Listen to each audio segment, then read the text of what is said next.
सठे साठ्यम समाचरेत, यह सिद्धांत किसी और का नहीं है। किसका सिद्धांत है ये? विदुर नीति है, चाणक्य नीति है, महाभारत में इसका वर्णन है। सठे साठ्यम, जिन देशों ने सठे साठ्यम समाचरेत सिद्धांत को अपनाया, सठे साठ्यम समाचरेत सिद्धांत को अपना के कानून बनाया, वहां न माओवाद है, न नक्सलवाद है, न कट्टरवाद है, न जिहाद है, न मजहबी उन्माद है, न घूसखोरी है, न जमाखोरी है, न मिलावटखोरी है, न कालाबाजारी है, न नशा तस्करी है, न मानव तस्करी है भी तो रेयर है। जिन देशों ने ऐसा नहीं अपनाया सिद्धांत, वह सब कुछ है। उदाहरण के लिए परसों की बात है, परसों चाइना के फॉर्मर लॉ मिनिस्टर को फांसी हुई है।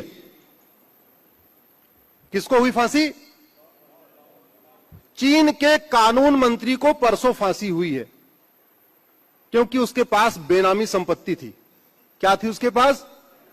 हां, हमारे देश में 70,000 करोड़ के कॉमनवेल्थ घोटाले वालों को भी 7 साल की सजा नहीं हुई। 1,76,000 करोड़ के 2G घोटाला करने वालों में भी किसी को आजीवन कारावास नहीं हुआ। 1,86,000 करोड़ के कोयला घोटाले करने वालों में किसी का आजीवन कारावास नहीं हुआ। और वहां थोड़ी सी बेनामी संपत्ति उसके पास मिली, चाइना का पूर्व कानून मंत्री था, और परसों फांसी हो गई।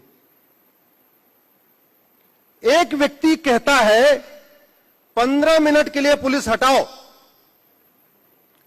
हिंदुस्तान से हिंदुओं को खत्म कर दूंगा। यह वाक्य सुना है आप लोगों ने?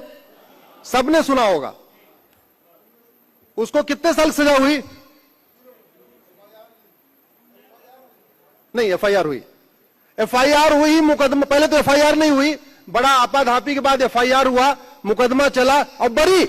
हमारे यहां याकूब मेनन को फांसी देने में नानी याद आ गई सरकार की। रात को सुप्रीम कोर्ट खुला, सुप्रीम ट्रायल कोर्ट ने कहा फांसी दो, हाई कोर्ट ने कहा फांसी दो, सुप्रीम कोर्ट ने कहा फांसी दो। फिर सुप्रीम कोर्ट के और एक रिव्यू सिस्टम होता है, वो रिव्यू पिटीशन फाइल हुई, कुछ दिन रिव्यू पिटीशन चली, रिव्यू पिटीशन में भी बोला नहीं फांसी दो। फिर एक क्यूरेटिव पिटीशन फाइल हुई सुप्रीम कोर्ट में, वो चली। उसके बाद ये हुआ कि ठीक है भाई फिर भी फांसी दो। फिर राष्ट्रपति की दया याचिका, राष्ट्रपति ने बोला नहीं फांसी दो। सब कुछ करने के बाद एक गद्दार को फांसी देने में सरकार को नानी याद आ गई। क्यों? कानून घटिया है। क्यों? कानून घटिया। पूरा अटॉर्नी जनरल, सॉलिसिटर जनरल, पूरा तबका लगा दिया, दम पूरा निकल गया सरकार का। करोड़ों रुपए खर्च हुए। और एक भी ध्यान रखिए, किसी मुकदमे में अटॉर्नी जनरल खड़े हो चाहे सॉलिसिटर जनरल खड़े हो, वो फ्री में नहीं खड़े होते, उनको पैसा, उनकी फीस होती है। और वो फीस कौन देता है? जनता। सरकार कहां की दे दी? सरकार को अपनी जेब से लाती है। वो अटॉर्नी